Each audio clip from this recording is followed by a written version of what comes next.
Bonjour à tous, voici ton message pour cette semaine, en tout cas ce qui vient à toi. Ce qu'on te dit aujourd'hui, c'est qu'il y a la nécessité de retrouver un petit peu d'apaisement en ce qui te concerne.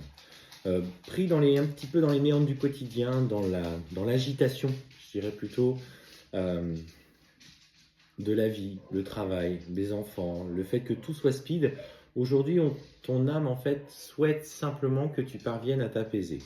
Aussi, le petit conseil que je peux donner au travers de cette vidéo pour toi qui vois ça et qui te sent un petit peu épuisé énergétiquement. Alors effectivement, il y a peut-être aussi une notion médicale derrière ça. Alors si tu sens que tu as un profond épuisement, ce serait peut-être bon d'aller voir son médecin, faire une prise de sang, etc. Mais aussi, à ton niveau, tu peux agir en essayant de cultiver 5-10 minutes par jour, rien que pour toi. Un petit temps de méditation, un petit temps de respiration, un petit temps calme avec une musique douce. Rien que ça te permettrait aujourd'hui d'équilibrer un petit peu tes énergies. On sent que ton âme aspire à ça. Euh, on va aller voir un petit peu ce qu'on te dit justement par rapport à ces énergies.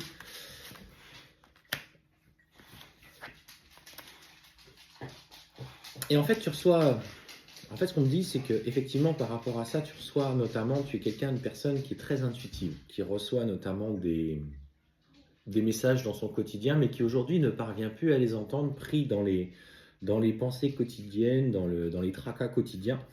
Et en fait, on te dit aujourd'hui, apaise-toi. Tu reçois des messages, notamment dans la méditation, dans des phases où tu es recentré à toi. Écoute un petit peu ce qu'on te dit. Prends du recul, quels que soient les événements. Si tu vis aujourd'hui dans une relation où la personne est à distance de toi, parce qu'on parle de relation sacrée, euh, ce qu'on te dit, c'est que malgré que tu aies envie d'envoyer un message à ton autre, pour l'instant, il s'agit aussi de ne pas le faire. On te dit, prends du recul sur ce à quoi tu aspires.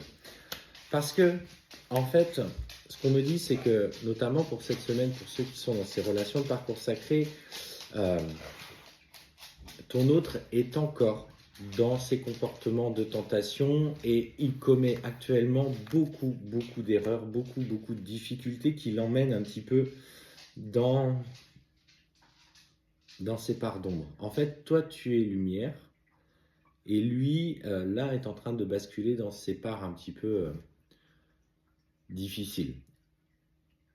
On te parle clairement par rapport à cette personne que de toute façon, il s'agit avant tout de lâcher prise sur la relation. On te dit bien, hein, tu vois, la carte du retour est quand même sortie, mais ce qu'il faut comprendre surtout, c'est que la clé n'est pas de céder au comportement purement de peur, d'ego, de besoin d'être soutenu. Il s'agit avant tout qu'il trouve sa lumière au travers de là. Parce qu'on te dit que la clé, c'est triste à dire, mais la clé, c'est sa souffrance. C'est la souffrance qui fera qu'il sera capable d'échanger et de changer et d'évoluer et de pouvoir enfin retrouver euh, des choses qui seront beaucoup plus en accord avec lui. Parce qu'en fait, ce que je ressens surtout au travers de cette guidance, c'est que quelle que soit aujourd'hui l'envie que tu as, on te dit surtout n'écoute pas ton mental, n'écoute pas ton ego.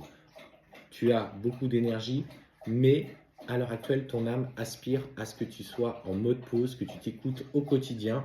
Si tu as envie d'écrire à cette personne, mais qu'il n'y a pas d'interaction, n'y va pas pour le moment. Laisse-le se débrouiller. Il est dans cette phase justement où il est encore trop déconstruit, il ne sait pas ce qu'il veut, il est toujours dans des comportements de tentation, c'est-à-dire qu'il ne cherche pas de stabilité émotionnelle, et en fait, c'est ça qui le fait plonger. Ce n'est qu'après qu'il y aura le retour, et on te dit que la clé, justement, est cette souffrance qu'il va devoir traverser seul, avec lui-même. Il doit se confronter à ses blessures, à ses propres peurs. Et on te dit que clairement, il engagera les changements, il actera ces changements, il sera dans la réussite derrière, malgré qu'il sera dans le silence pendant un certain temps, et que les compromis reviendront derrière. Donc pour cette semaine, voilà ton message. Pose-toi, apaise-toi par rapport à l'envie de lui écrire. Les choses évolueront dans quelques temps, mais pour l'instant, laisse-le se transformer et se redécouvrir.